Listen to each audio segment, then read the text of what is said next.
Сегодня мы будем ревизировать новогодний подарок. Подарок номер 7 от Приморского кондитера. Обещаю, не буду туда заглядывать. Итак, первая конфета. Ужас. Бухта бурная. Жуткая конфета. Прям ужас. Может, второй раз получится лучше. Это была очень плохая идея.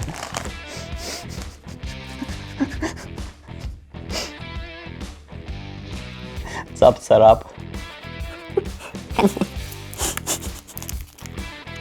Мышки плакали и кололись, но продолжали жрать конфеты. Вот то же самое, что и бухта бурная, по смыслу не отличается. Можно я буду выбирать, потому что это очень плохо. Ну, посмотрите, как хорошо и внимательно приморским кондитером запакованы конфеты.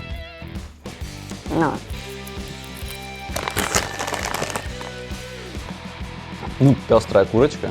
Вот она, по крайней мере, хорошо запакована. Вот, наверное, даже будет вкусная. Ну, пахнет как шоколадная конфета. Без орехов. Вкусная шоколадная конфета. Пестрой кружечки зачет. Кружечки. Так, уже 4.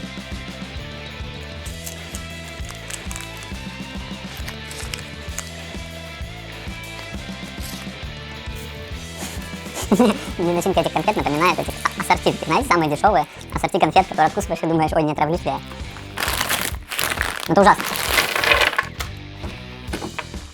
Ну, из того, что вот те, которые вот так вот запакованы, они хорошо, вот ничего.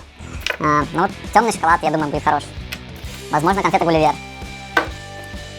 Подарите лучше ребенку эклер, пускай порадуется. Попробует настоящей вкусной выпечки. Конфеты. Я не знаю, что с ними делать. Все, спасибо. Всем пока.